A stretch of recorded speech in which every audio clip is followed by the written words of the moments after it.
So first of all, as a team, we want to welcome you today to join us in this presentation/panel discussion at the SAIS Practicum team 2019. We have really honored to have 4 panelists to join us today, and we have Juan Carlos from economics from the World Resources Institute. Here he is, and then Colin Taylor, the senior associate from Hvac. Here he is. Thank you. And Professor Yuhan is our director of the ERE SAIS. Many of you probably definitely know him. And then last but not least, Mr. Anno Manamali is the financing strategy director from Vermont Energy Investment Corporation. Is also our dear client. Also, we wanted a special thanks to Professor Nikos Safos as our advisors throughout the year. Okay, let's start with the thing. So we, as you all know, that climate change and air pollution. Thank you. Climate change and air pollution is major issues that impact every corner of our life at every city of this world. And we think that cities is playing a major role while tackling these issues. Why? Because city is both represent a challenge and as well as a solution. Why challenge? Well, the majority, more than half of the humanity living in the city is actually the majority of the energy consumption is coming from the cities. However, on the other hand, it also means there's huge potential in cities for us tackling out the issues of climate change. Thank you. There's many pathways that we can use the potential of cities to tackle climate change issues.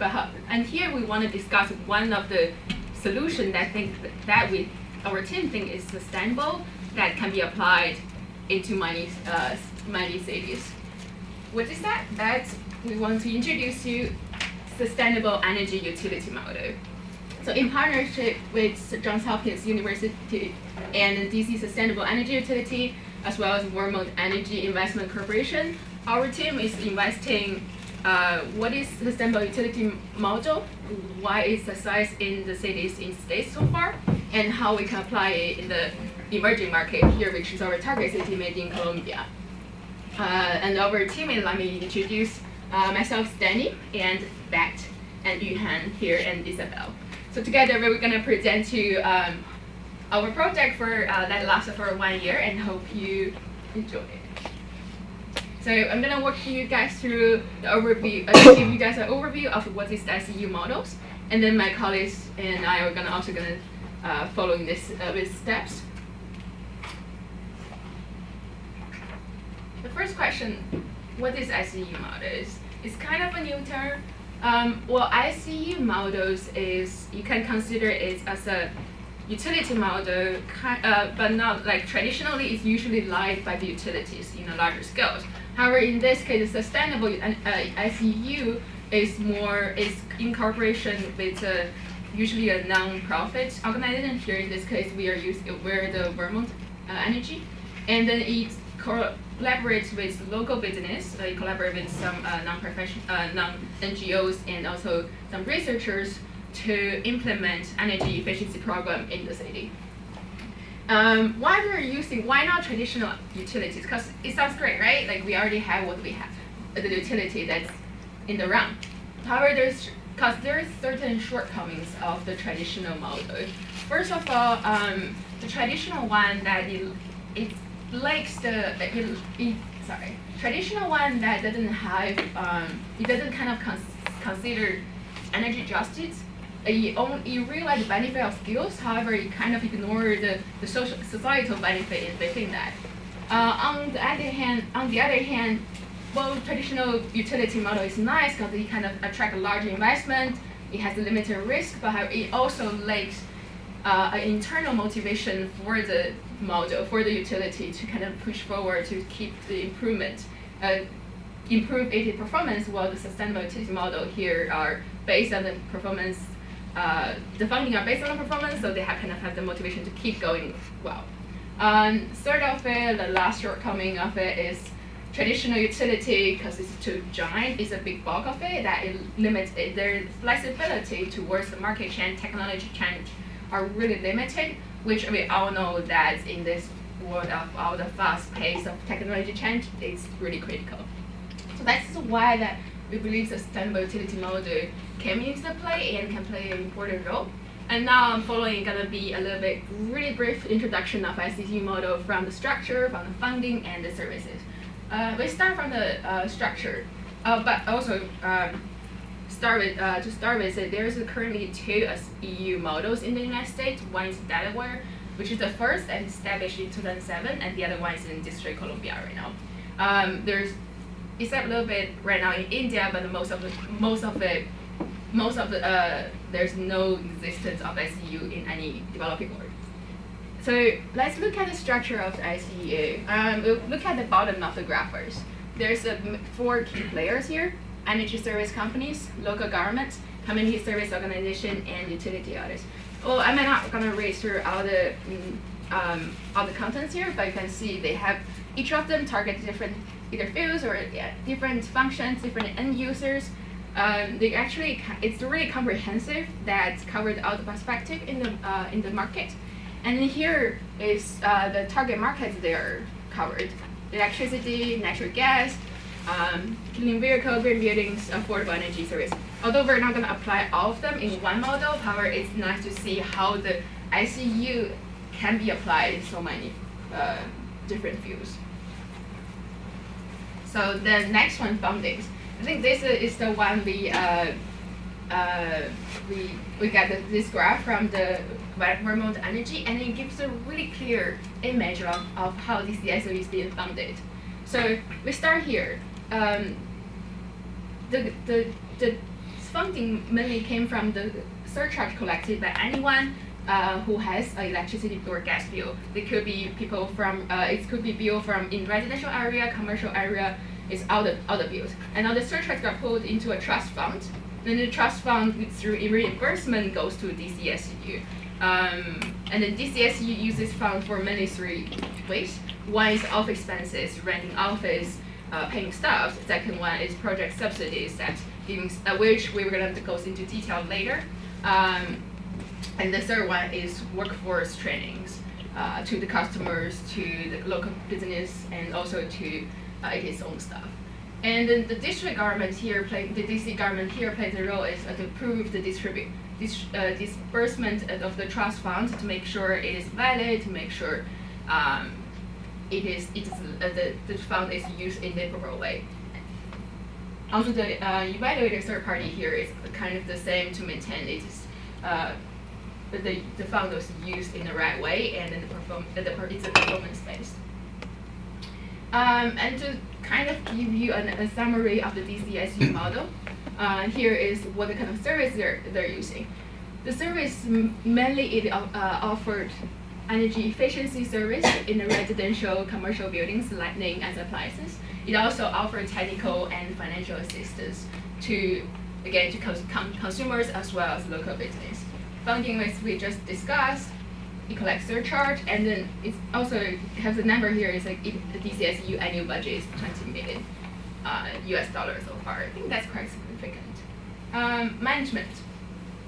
Again, we discussed it's managed by Vermont Energy and is overseen by DC Department and the DOE and the board members.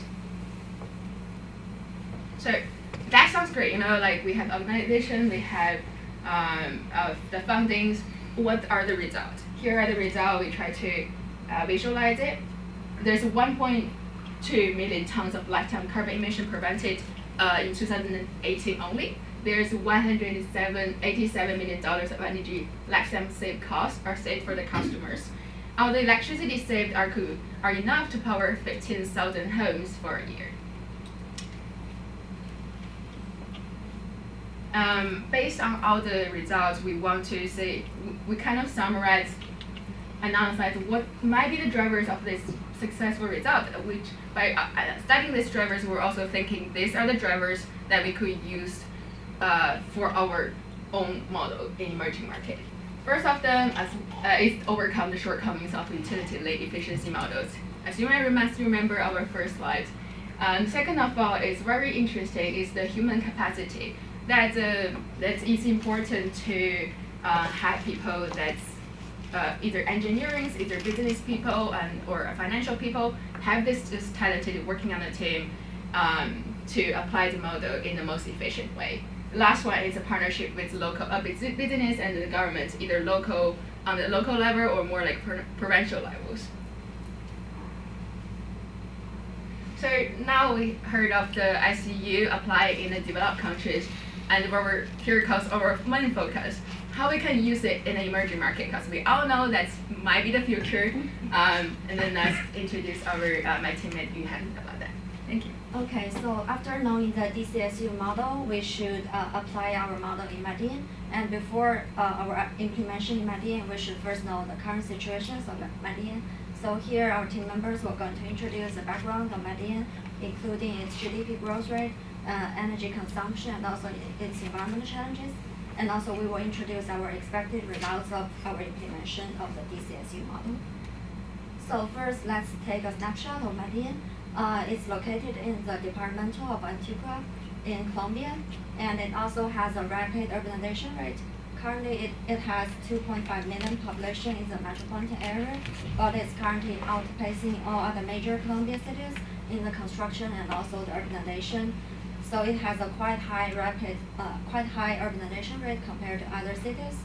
And also, Medellin itself enjoys high economic growth rate, but the inequalities within the cities are very severe. In 2014, it is one of the most unequal cities in Colombia, with Gini coefficient of 0.506, which is quite high compared to other Colombian cities. And also, it has a quite high GDP growth rate. In 2018, the GDP growth rate is 3%.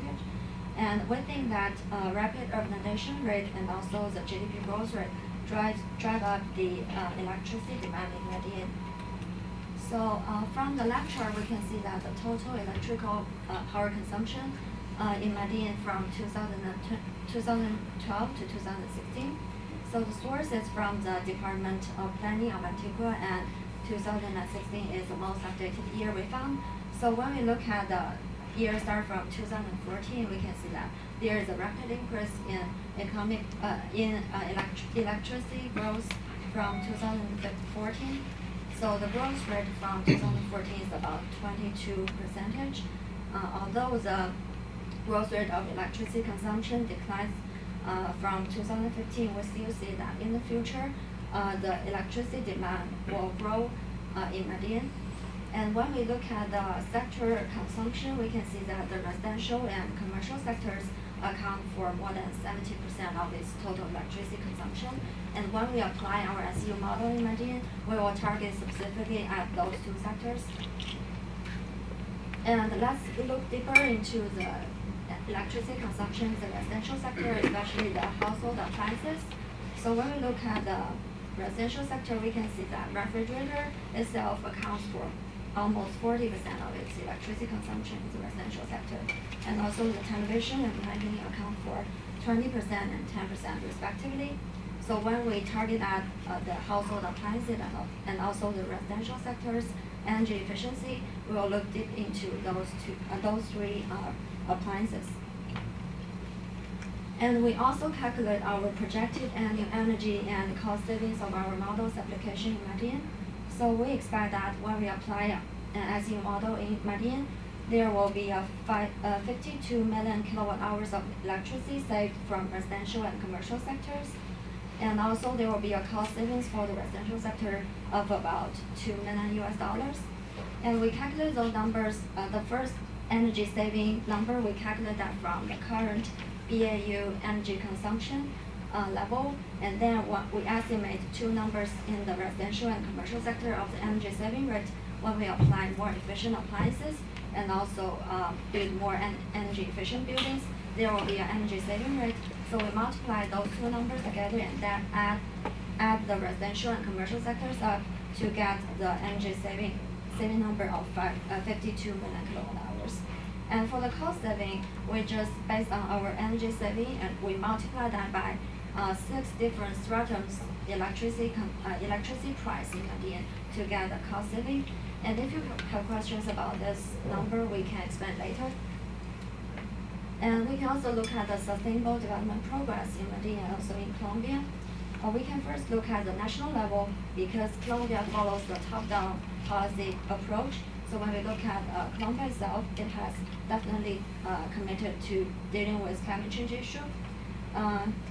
Colombia has a clearly identified INDC to increase energy efficiency in the industrial, residential, and commercial sectors.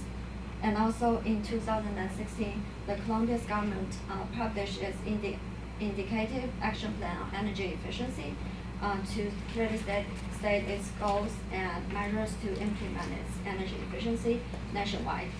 And also, there is also one national energy efficiency campaign led by UPME, which is the national government regulator of the energy planning. The labeling campaign for household appliances is to let the stores attach one energy efficiency label before selling to the customers.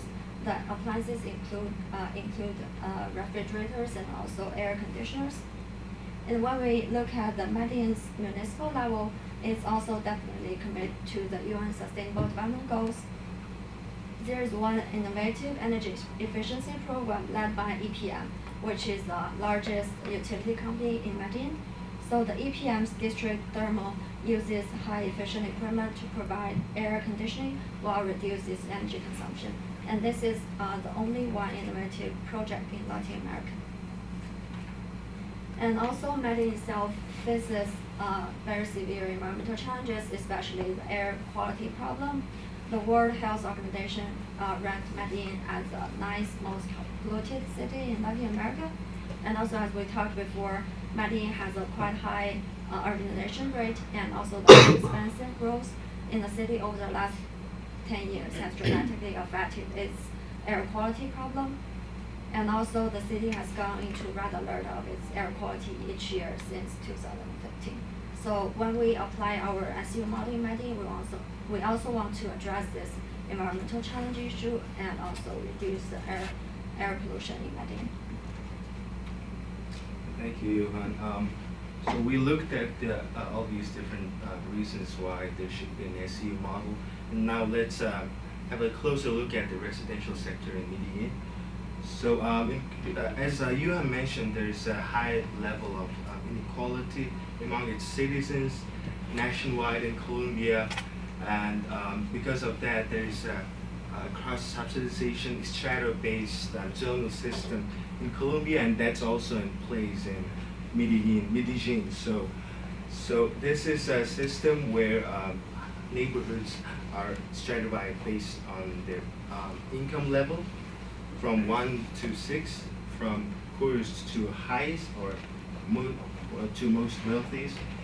And then the idea is to facilitate cross-subsidization from the wealthy communities to the poorest communities in electricity, water, and other utilities.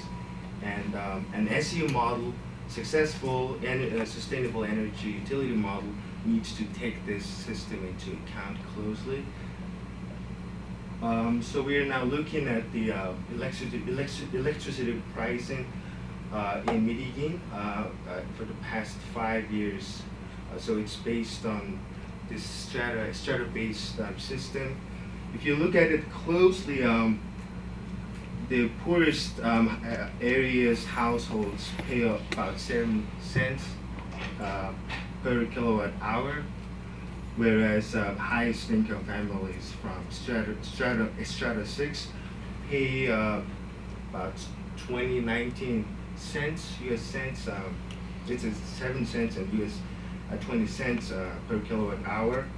So there's a large difference between these electricity prices. And then these low-income households pay about 50 to 60% less than they are actually supposed to pay, and then high-income households from 5 and 6 strata pay about 20% more than the actual price. But the problem here is that there are more low and mid-income families in Medellin. About 2/3 of the total electricity consumption is in these 2 and 3 strata households.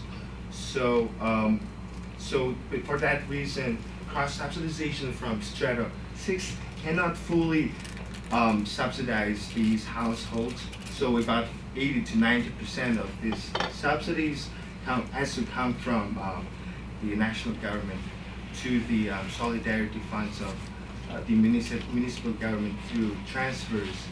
But that's a huge financial burden for these national and local governments. And then that's not only a financial burden, but that's also that's also a source of quality issues for low-income households, because when there's a deficit in funding to subsidies from the national government, utilities, services provided to these low-income households fluctuate, and then it affects their services. So a successful an SEU and energy efficiency program will be helpful to address this problem in Medellin. And then our next part will be presented by our team member. Thank you. So, what are the expected results of an SEU model in Medellin?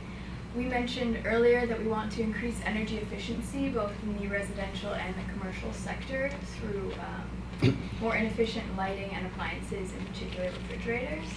And this will result in energy cost savings to both residents and businesses, and also alleviate air pollution issues that the city deals with currently.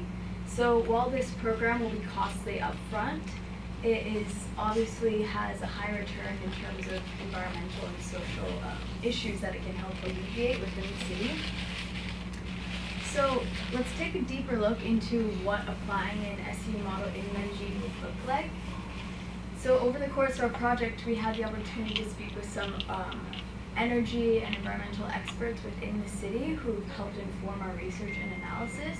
And I want to give you a brief overview of some of these key players who would play a role if an SEU were to be applied in Medellin. So we've briefly mentioned earlier Empresas Públicas de Medellin, which is the large utility company within the city. You have various municipal agencies, including the mayor's office and the NA, the innovation department, which I will elaborate on a bit further. The national agencies, including Unidad de Planación Minero-Energéticas, or UPME, which is the national planning agency for environmental and energy issues, as well as the Comisión de Regulación de Energía y Gas, or CREG, which is the national energy regulator, who would obviously play a role in terms of our program. When we're looking at local nonprofits in the city, we have a couple that were brought to our attention and we spoke with, including Low Carbon City and La Ciudad Verde. And there are several prominent academic groups who have expertise in terms of engineering and energy efficiency programs, and those are Universidad IEFIT and Escuela de Energía de Anticoa. And obviously, a key player that we must take into consideration are the residents in the estratos, because those are the communities that we're aiming to serve. So let's look a little bit deeper into the Public Utility Apm. So it's a large multi-utility company within Medellin, and it's responsible for the transmission, distribution, and generation of electricity within the city. So it plays a very unique role. It's municipally run, which means that much of its profits actually get filtered into the city to help fund various parts of the city's management.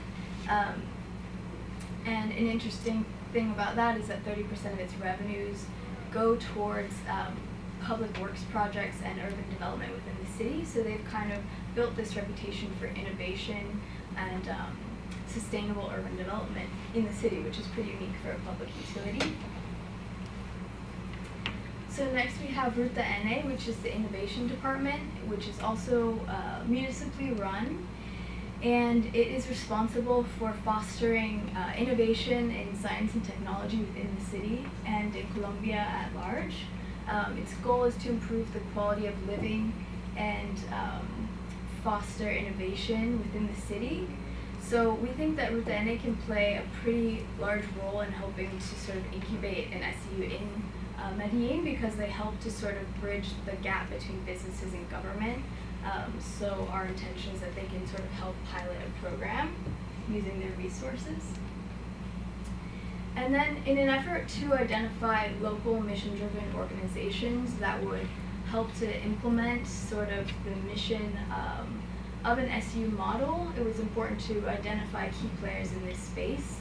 So we spoke with La Ciudad Verde and Low Carbon City, which are both local organizations based in Medellin that aim to sort of help promote sustainable development in local communities through education and other programs. So I think integrating their resources and community engagement would be important for helping to facilitate an SU model in Medellin. So then Danni's gonna elaborate a bit further on our final recommendations and challenges.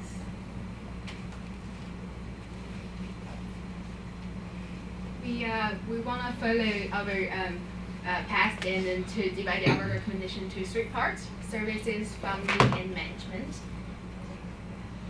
On the services part, so we found it really helpful to target different sectors with different services.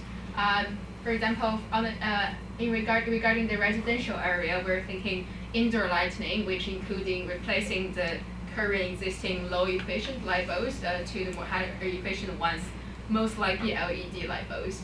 And then for appliances as well, we're planning to do some appliances rebate, replacing the low efficient ones and with new ones. Also, for example, refrigerators, and also including to fix the current ones that might be efficient, but because some damage, they're not anymore. And regarding to municipal and commercials, there are the buildings or places in a larger scales. So except the indoor lighting, we also add on the outdoor lighting, which could, other than the replacement rebate, we also want to include like smart lighting management system. So to make lighting more efficient. Second is the retrofit to building facilities.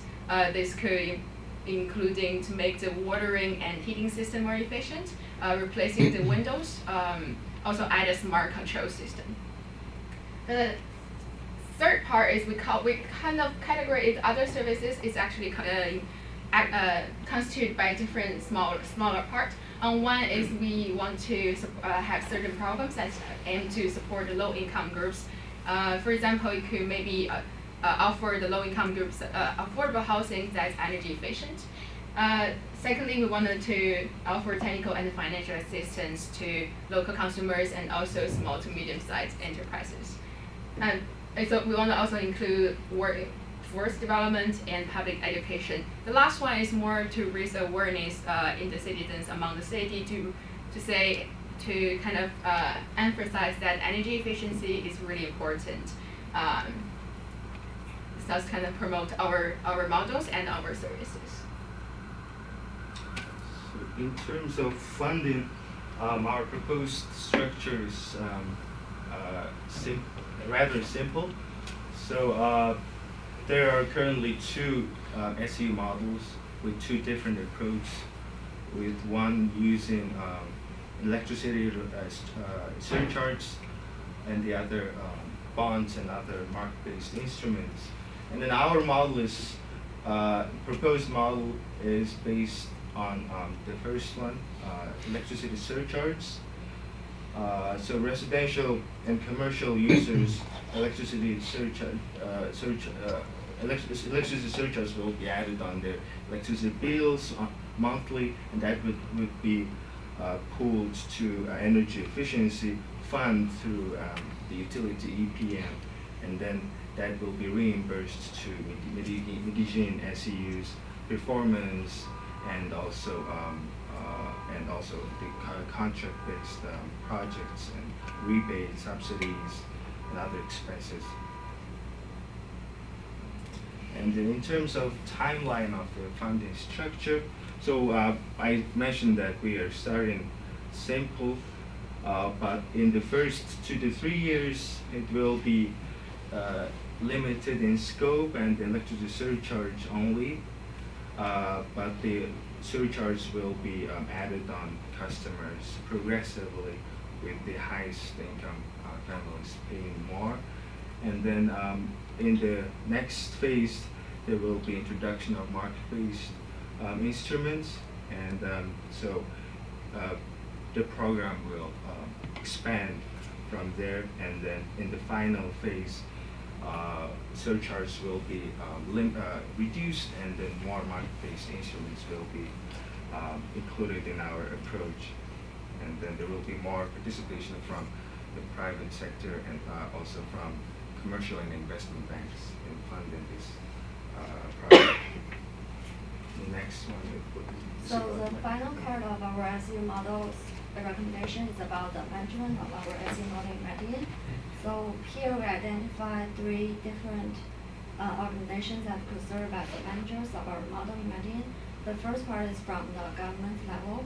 So as we talked before, Yuhan and the mayor's office, Yuhan as a innovative department of EPM and also the mayor's office, it could serve as to incubate pilot programs, to, for example, to develop best practices utilizing its resources and also its research and innovative approaches before to initiate new energy efficiency programs. And also for the mayor's office in Medellin, we think that it could serve as to promote more energy efficiency initiatives from the government level. And the second part, we think that the local educational organizations, including 2 universities, the University of EFL and also EIA, should play a role. For example, they could provide human capacity support for the energy efficiency improvements, and also provide technical support from the engineers and also the energy specialist level to support our SU model in Medellin. And the third part, as we talked before, is the local non-governmental organizations level. There are 2 important environmental organizations, Local City and La Ciudad Verde. We have identified that they have done some efforts before to promote the ideas of energy efficiency and also try to educate people locally to have the awareness of climate change mitigation. So we think that they could serve as a third-party managers of our SU model. They could promote the ideas of the SU model locally and hold some campaigns to raise public awareness about the importance of energy efficiency improvements and also cost savings of our SU model's benefit. So there are some potential challenges and hurdles that an SU model in Medellin would have to overcome. Firstly, as we mentioned earlier, the Public Utility Apm. While we think there is a positive environment for them to play a role in an innovative energy efficiency program, there's an obvious drawback of having a conflict of interest of utility being involved in an energy efficiency program. So that's something we would definitely need to consider as we develop. And our proposal to place surcharges on end users is potentially burdensome financially on low-income users, particularly in stratum 1 through 3. So carefully integrating the strato system within our model is incredibly important, which kind of brings us to our final point, which is ensuring that there's community involvement and engagement within our model. We want to refrain from being top-down and ensure that we're carefully integrating all the stakeholders appropriately within our model. So our thorough research and analysis over the last year has kind of brought us to some key takeaways. We started with sort of developing how an SU model can be applied in emerging markets, which we discovered it's not a one-size-fits-all model. What worked in DC, what worked in Delaware is not necessarily what will work in Medellin. So you have to take into consideration the political will and economic viability of a city. And if it's done properly, it can be a successful way to address environmental and social challenges within the region or city you're looking to apply it in. So we want to thank you very much for your attention, and I want to turn it over to Danni, who's going to introduce our panelists, and we'll open up for discussion with you. Thank you again for being here and to listening to our presentation. I hope it has been interesting so far. We want to first introduce our panelists again and thank you for you again for being here. Juan Carlos and Taminarino, the economics from the World Resources Institute. Colin Taylor, the senior associate from CLASP. Professor Yuhan is a director of the ERE project on SAIS. And I know Vanna Lee, the financial strategy director from the Hvac. So we kind of want to maybe kick off this discussion with one or two general questions from us, from our side, and then we would love to open the panel to all of you. Like any of you have any questions to us or to the panelists, please feel free. Thank you.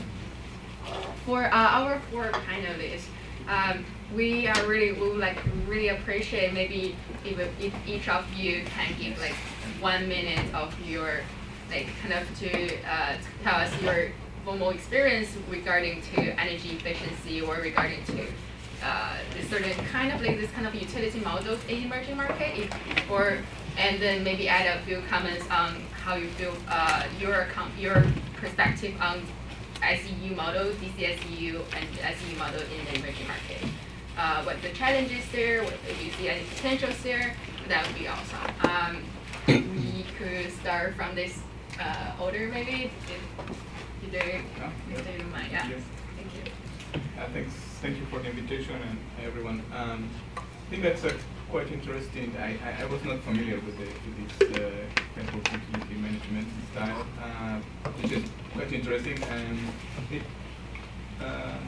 I was thinking about how can this be translated, especially into a developing country, which faces on some of the challenges that you have talked about.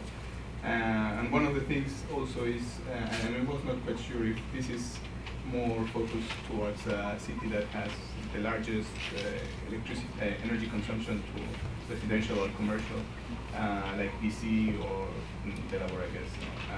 I don't know how this may work for a city that's more industrialized, because then the surcharges will be different than the tariffs. The tariff schemes are different. That's one of the things that I see as a potential challenge.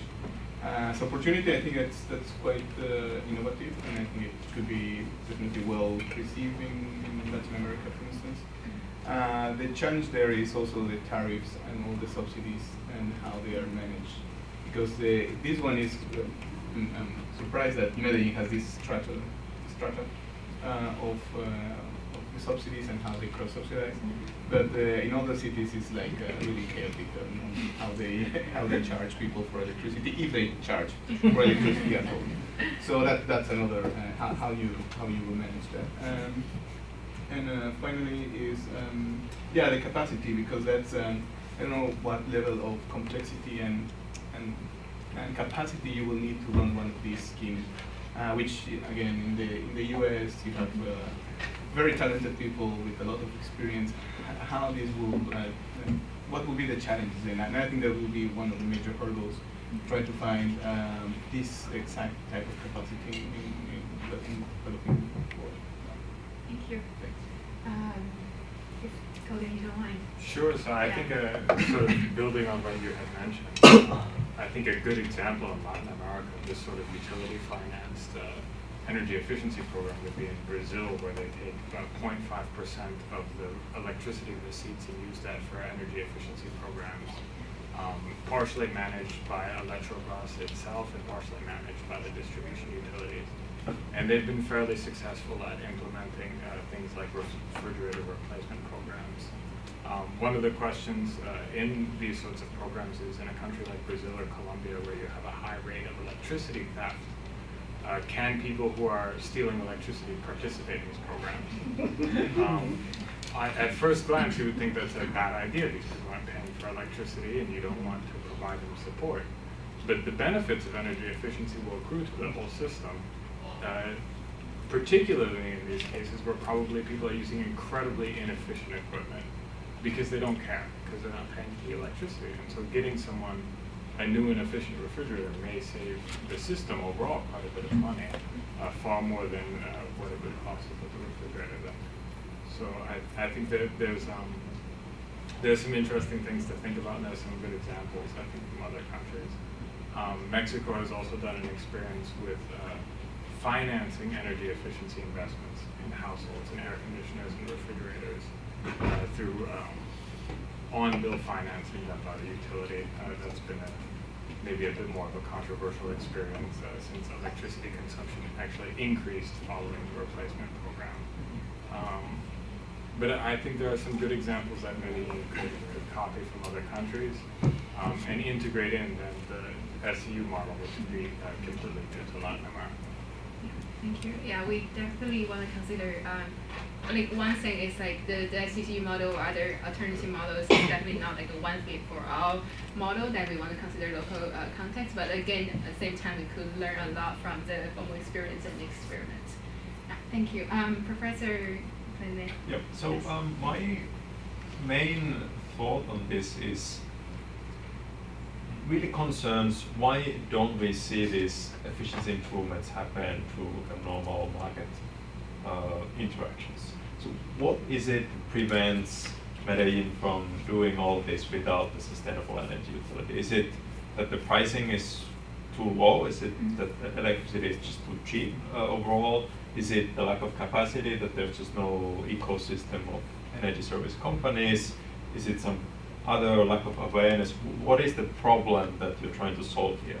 And I think answering that question is important because it will have implications both for the strategy and then also for the potential gains here. Because I think one of the big challenges with doing this kind of work is that you can always quantify the savings. Say, like, okay, we said this many kilowatt hours, we save that much money, but what is the cost of actually making that happen when you consider imperfect institutions, markets that might not be frictionless and all that? Understanding the problem is, I think, important for assessing the overall likelihood of success and then the total benefits. That's one thought. Another one goes back to one of your final points was this issue of political will. And you've already noted that there's two possible obstacles. One is this challenge that the low-income consumers face when they have a new surcharge that they need to pay. And then the other one is the utility, which might think, well, actually, we would just like to sell more electricity, so why are you destroying our business with all this crazy nonsense about energy efficiency? So do you have a sense of how serious are these issues? Has there been any experience in Medellin trying to increase electricity prices or add surcharges? Did that result in public complaints, or are people, okay, that's fine, see why that needs to be done?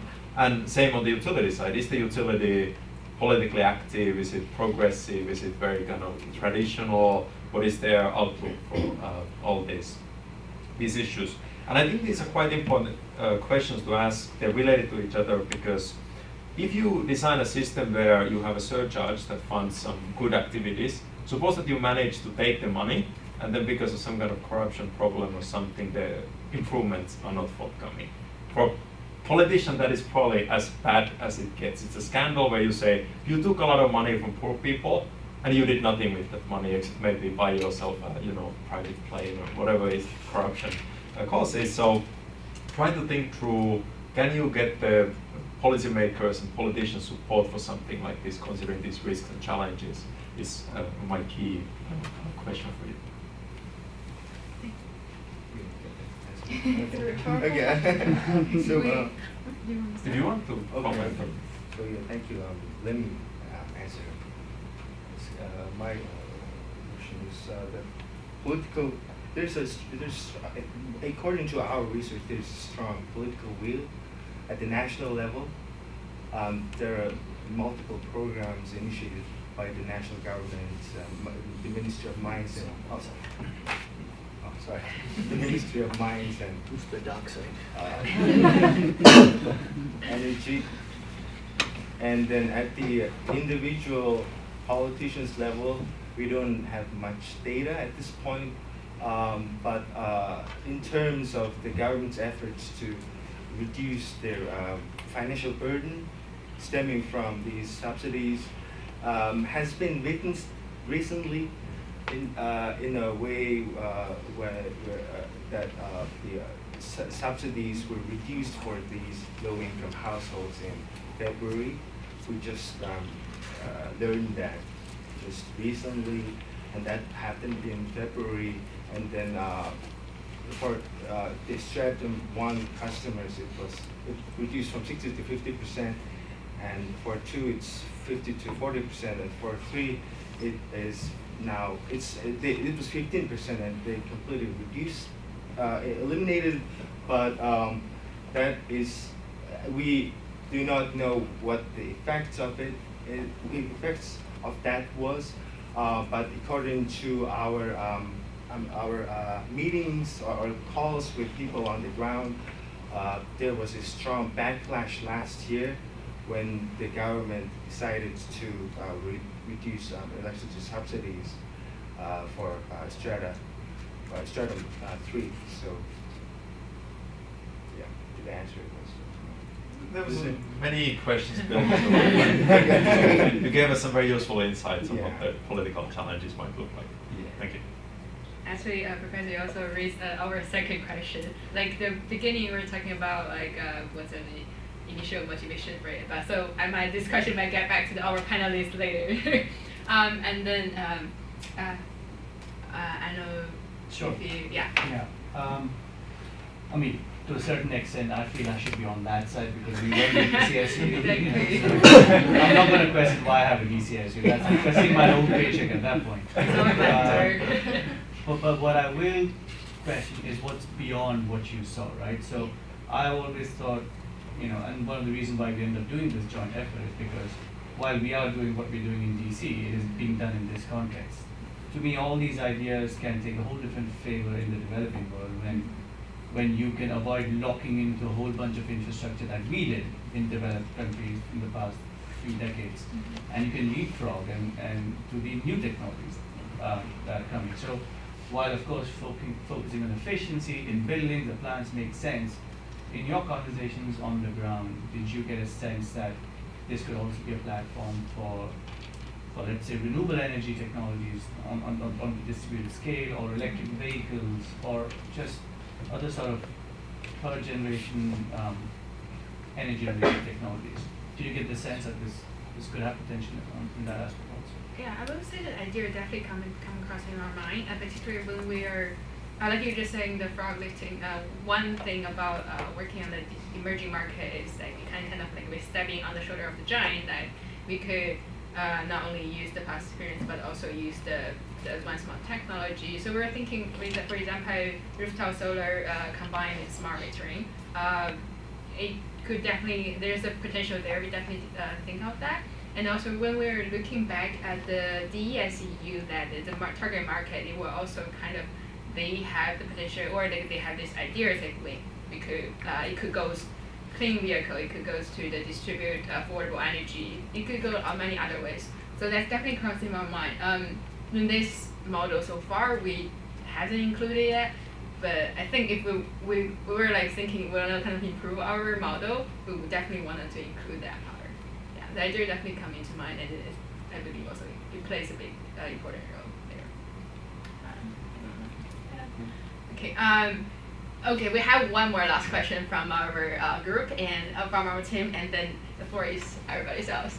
So the second question is gonna be shorter, simpler. It's like, so we see that the DCSEU has been rather successful in the Delaware, in DC, but then why then hasn't it been applied more? Like you Professor just mentioned, like even in the United States, why not other cities? Like, what are the obstacles that's kind of stopping us from doing that? And then for emerging market, well, there's many experiments. Some of them are great, some of them not that well, but it's going there. What also might be the obstacles, what might be the challenges for them to actually implement it? Like they have the idea, but to actual implementation, what are the challenges there? Should we start again from the panelist? Oh yeah, of course. Yeah, of course. Let me try to have a crack Sure. at it, and in a way, answer me what Yuhan you raised as a point. What are we trying to solve? All the consumer behavior literature that you see, and this is not just limited to efficiency, is that when you have to pay extra for something, chances are you won't because of the incremental cost. So the number one thing that utility programs try to address is that first cost barrier. so that you're not reaching for the cheapest alternative off the shelf. So that's the problem you're essentially trying to solve through utility programs, and that's what rebates and incentive programs tend to do. So that's at the most basic level. And of course, just addressing the first cost parity isn't sufficient.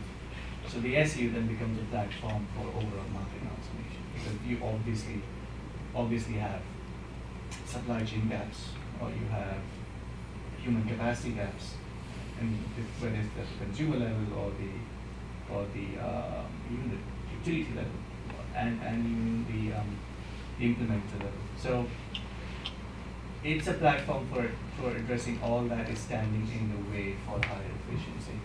But at the most basic level, these programs help eliminate the first cost barrier. Thank you. Any additional? So I just to dive in on why we don't see an SEU model in many other places. Yeah. In the U.S. you have many other kinds of utility models. You're from the Vermont Energy Investment Corporation. You have Efficiency Vermont, which is not a SEU, but it is a separated out ratepayer funded energy efficiency program. Other countries try to decide that doing a utility-based model is not the way to go. For example, China would just provide subsidies to the consumer directly, not through a utility. We talked about the Brazilian model. So I think it's just a matter of how you get out this problem of reducing the first cost. And it may not be, for whatever reason, based on national conditions, it may not be decided that the best way to go about it is a utility-based model. And if it is a utility-based model, I think the SEU model is one of the newer models that has come out. And others have tried to do it through the existing distribution utility. Yeah. Yeah, so I think to me the interesting question here is, again, what is the size of the opportunity and what does it take to capture it? So in many places in the world, energy prices are quite low. It's not that expensive to use electricity, and if the prices are low, then an individual consumer's interest or incentive to do anything about their energy consumption is quite limited, because after all, energy is quite cheap, so even if you're a little bit inefficient, it's not a major problem. In many cases, these prices are also set by governments, they're regulated, and they are low for political reasons. So if you start adding surcharges and so on, you're doing the things that you definitely don't want to do for political reasons, even if there's an obvious efficiency gain from just increasing the price, regardless of what we do with the money. So you face these kind of challenges that are embedded in these political economies of different countries. In places where electricity prices are high, the market looks for opportunities, and if there is an obvious opportunity to make major gains, you might not need a sustainable energy utility. You just need energy service companies that are looking for profit.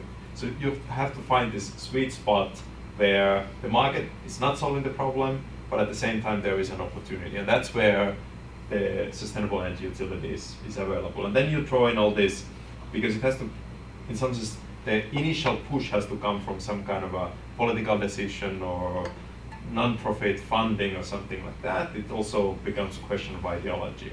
Some people think the market will solve all problems magically. Other people think the government should solve these things. So finding a place where you have an opportunity to do something innovative can also be a little bit challenging. So when you put all these things together, I think there's a big opportunity, and as we increasingly live in a kind of carbon-constrained world where we will have higher implicit or explicit prices on emissions, I think the opportunity for something like sustainable energy utility is going to appear. But which particular cities or countries will go for this model or go for something else or decide to do nothing at all, it's very hard to tell in advance. And we just have to do these case studies, and then at some point actually go there and say like, okay guys, now it's time to start doing this, and then see what happens. Thank you. Just quickly, I think and one important thing that I see from your presentation is how to change the behavior towards considering energy services instead just the electricity flowing to your building. Yeah. And I think that's one of the important things that make this scheme replicable or that can be adopted in some some other parts of the world, especially even for governments, especially if the government buildings are more geared towards an energy services type of purchase instead of just buying the electricity by the bulk. I think that could be a major step forward to implement one of these schemes. Yeah, thank you. Anyway, it's definitely like a mixed play of policies, politicals, services, and the market, and it's like a mix of everything. Thank you all so much, and we would like to open the floor to audience. Yes, please, Professor. Panelists, and then me to come across that eager. Question for you, maybe Amel, and then others. You guys touched upon this in your presentation, but maybe talk a little about the workforce development part, because I think one of the aspects that makes this appealing is the idea that when you're delivering energy services, you can engage the local community, local jobs to retrofit buildings to deliver these services. So maybe talk a little about what you guys are doing in DC, and then you guys mentioned a little bit sort of workforce development, how you thought about that in the context of Medellin. Sure. So for us in the DCSEU, it's actually part of our performance benchmarks. We have to create X number of green jobs in order for us to claim our, that we've actually complied with the terms of the contract, as well as claim our performance bonus. So that part of our impact is actually embedded in our contract, which is great. It's a unique one in the country. From us, we are trying to we're trying to solve for a few different things in DC. One is this typically a services-led economy, so there's not too much talent out there that's looking for jobs that involve your hands and actually working with equipment. This is not that sort of labor pool. So we are actually trying to create that labor pool here, right? So we find graduates from universities who would have typically gone for some other job, but we try to show them this is a career that you can get into. So a lot of it is actually career counseling that we do to show that this is also a career opportunity. It might not be as glamorous as sitting behind a computer coding, which it doesn't sound glamorous to me at all, but it is a legitimate career opportunity. The second we do is actually help folks in transition, whether they're coming back into civilian life, whether through army or through actually returning citizens from incarceration. So we help with that also. So that's solving another challenge for the country as a whole. The third thing we're doing, and this is a scary statistic, that 60% of HVAC technicians in this country as a whole will retire over the next decade. It's a huge looming crisis in terms of who will run these buildings. So again, we're trying to find people who are at the junior most position in building management operations and trying to help them replace the folks that leave. Did that sort of answer your question about workforce development? Yeah. So while all of that is what we're trying to solve for, typically what we do is we engage in career fairs and we hold cohorts. We handpick people who we think can be future contributors to this field, and we bring them in-house. We help them understand all different building technologies, and we actually place them in with either building operators or building owners. So yeah, we try to close the whole gap. Anything from our side? Yeah, in terms of our model, how we're thinking about, we definitely want to just in some shape or form replicate the workforce development, create great jobs, all that nice stuff that would come with an SEU model. As far as our three-pronged management that we sort of propose, we haven't yet identified who would actually be going into your home and replacing that refrigerator. We'd like to identify some sort of contract-based work that we could implement in Medellin. And another sort of interesting thing that Colin, you kind of touched on is something we discovered in our research is that in Medellin a big issue is properly recycling the refrigerators. So people actually end up giving them to their family member, their friends, which is great because you don't have to buy a new fridge, but it circulates these really inefficient products within communities. So we kind of wanted to target that sector as well. And we, in terms of our rebate program, of the way that DCSEU does it by giving rebates, to customers who have more efficient appliances and lighting. We kind of floated the idea of perhaps doing that, or maybe in the beginning of our program, looking at giving coupons to residents and partnering with like a local business in which we can give these coupons, like this is a subsidy for your fridge, and you can go to this exact business and retrieve your new fridge, and we'll help you install it, et cetera, et cetera. So that might be a little bit more streamlined way in the beginning of our project to implement these more efficient practices. Any other questions from the audience? Don't be shy.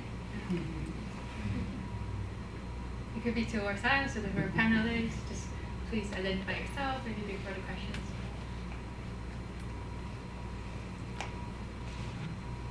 It feels like we expand our things very clearly. Yeah. Thank you.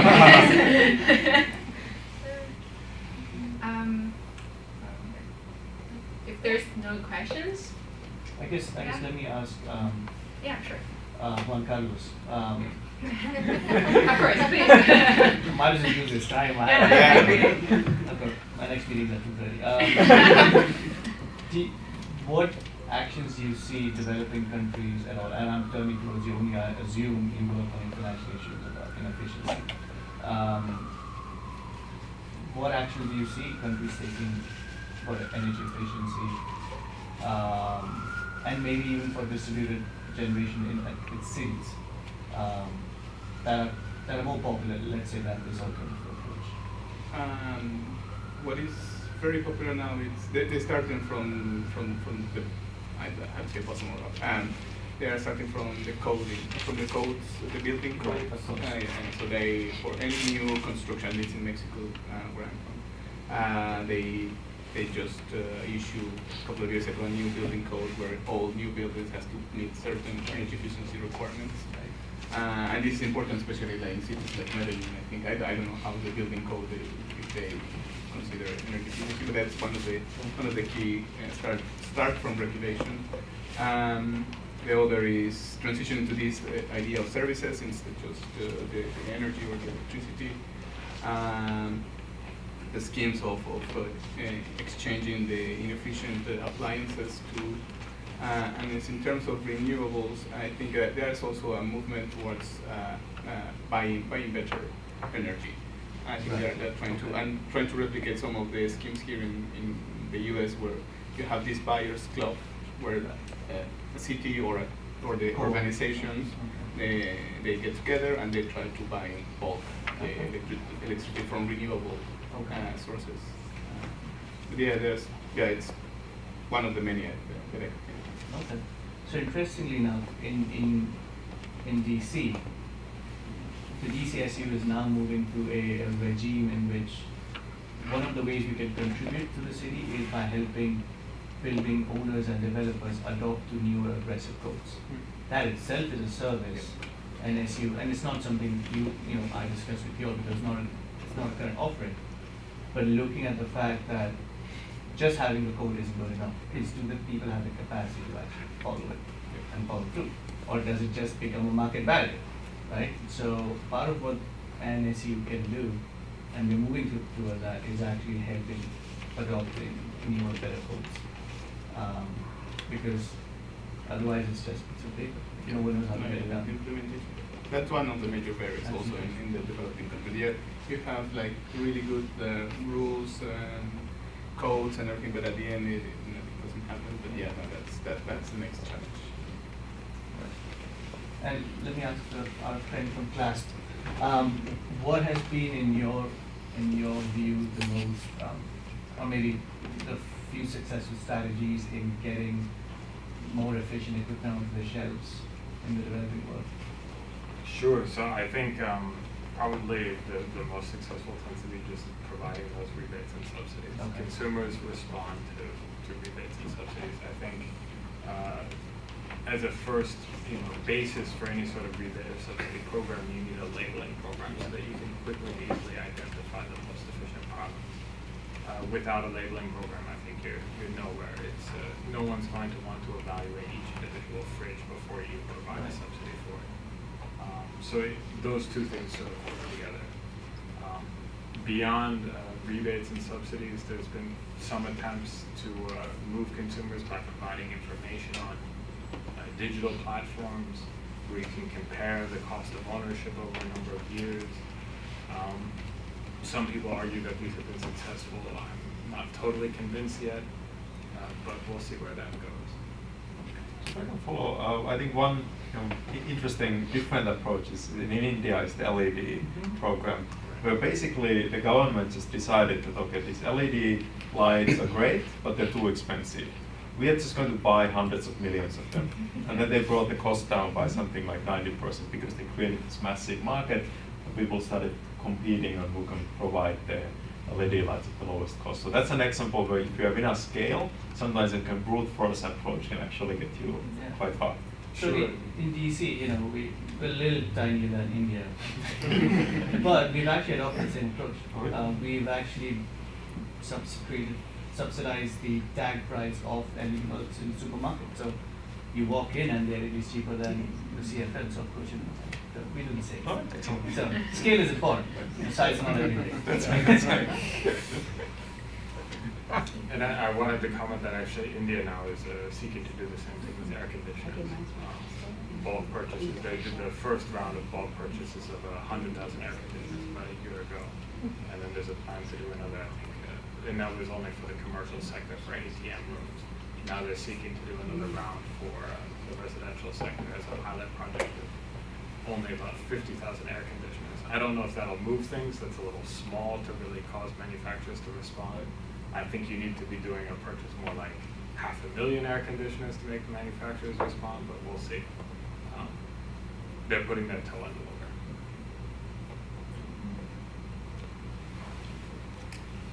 I have a question. So for the LED in DC program, is it specific partners that, or should it be pretty widespread?